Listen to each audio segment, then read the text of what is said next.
madzimai kwese kwamuri kumativi mana enyika. Ndini wenyu naturopathy health practitioner Vinca nokuchingamidzai pachannel inoi. Channel inoi basa rayo kushare nemi masimple remedies, mishonga yakasiyana siyana yatinogona kuwana kumagadheni, musango nemuminda amedu. Mishonga iri pedyo nesu zvekuti kuseri kwemba mugadheni medu vamwe tinenge titori nayo tisiri kuiziva. Saka knowledge yakanaka, ruzivo rwakanaka.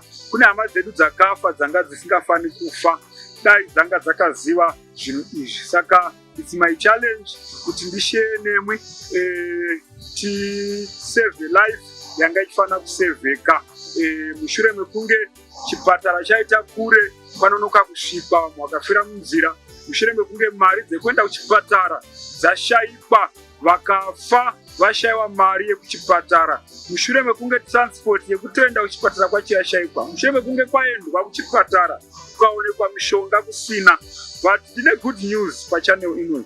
Mwari wakatipa mishonga yakasiyana siyana yavakatisikira kuti uye utano kwatiri tirapike nenzira iri nyore. So this is my duty as a medical missionary worker, as a health a naturopath, a health practitioner, kushare nemwi kwamuri ikokoko kuti muzive zvemishonga iri pedyo inogona kutibatsira kana tashayiwa rubatsiro kwatinogona kuwana rubatsiro. Saka subscribe hai kuti muzowana mamwe mavideos, uye zvakare visitai mamwe mavideos ari pachannel inoi anogona kubatsirai kana kubatsira hama nechamwari. Share linki nehama neshamwari, munogona kuseva upenyu, munogona kuseva life.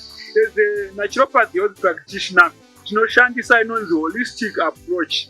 Holistic approach inoshanda nezvinhu zvinogona kuita zvitatu. Inobata mentally, yobata physically, yobata zvakare spiritually. Saka tinoshanda from cause to effects. Saka usati washandisa maherbs, chimbotsvakawoka kwabva dambudziko kuti dambudziko nderei, wogadzisa kwabva dambudziko, wosiya zviri kukonzeresa dambudziko rako.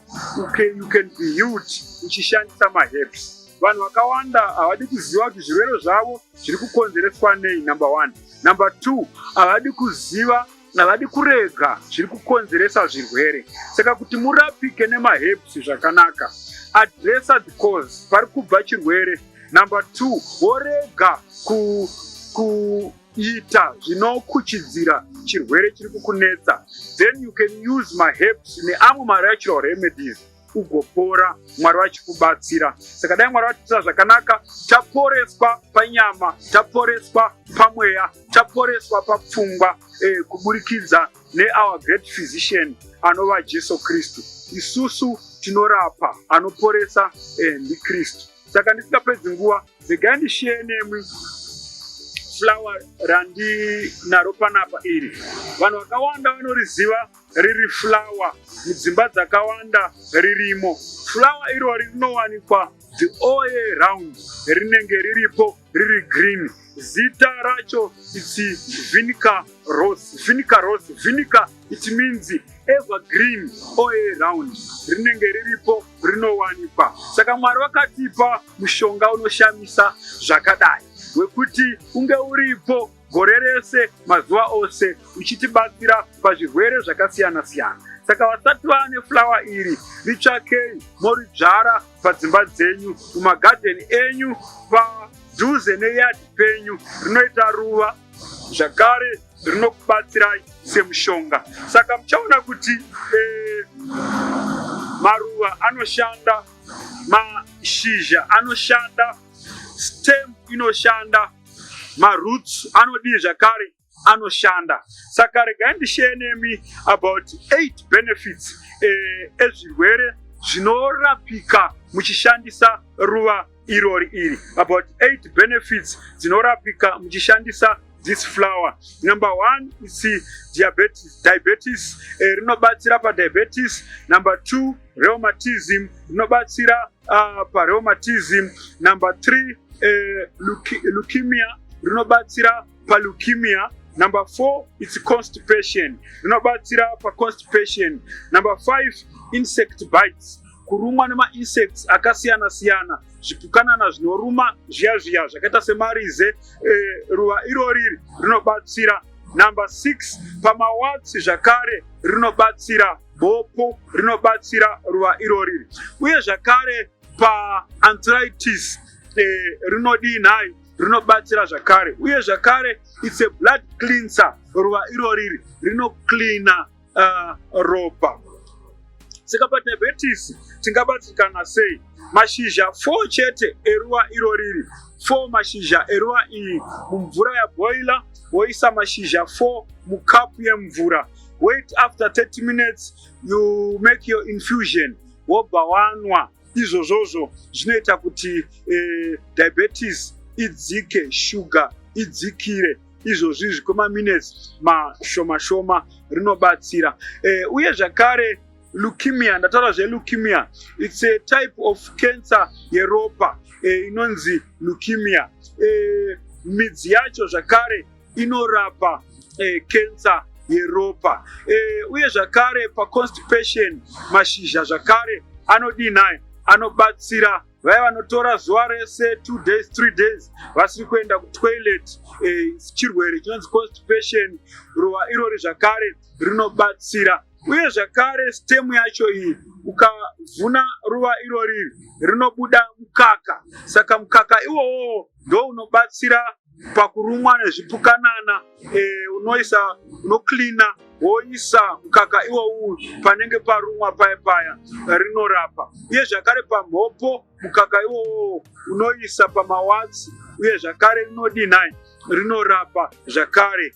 Munoklina sei koropa? Maruva awa akadai awa mumatemha ari 4, moita zvakare tea yenyu, hamubhoilise maruva awa, munobhoilisa mvura mozokanda iri pasi mvura. After 30 minutes yapora, you drink 1 cup per day. Rinobatsira zvakare, it's a blood cleanser. Ruva iri rakakosha zvakadai, manzwa zvirwere zvarinobata-bata, zvarinotibatsira nazvo, zvakawanda zvinokwana izvo kuita 8 zvandashiya nemi. Ruva iri kunana South Africa riri kutorimwa, mapharmaceutical industries ari kutorishandisa kurapa zvirwere zvakadinhai, zvakasiyana-siyana nezvimwe zvandataura nezvazvo. Saka even maZulu traditionally vairishandisa kuklina ropa, mawatsi, uye zvakare nediabetes. Saka Mwari vakuitire zvakanaka, Mwari vakukomborerei, rizivei ruva iri, muve naro, richakubatsirai. So this is the flower I wanted to share with you today. This flower is so helpful. It's not just a flower, but it's a medicinal herb. It's good to have this flower around your house, in your garden, in your orchards, wherever you can plant this flower. It's good for you to have it because it can help you with different types of diseases. In case of emergency, in case there is no medication, in case of another lockdown coming again, you can be helped. Help yourself in your home. So be blessed. This herb, I shared about 8 benefits of this herb. Number 1, I said it's good for diabetes. Number 2, it's good for rheumatism. Number 3, it's good for constipation. And number 4, it's good for leukemia.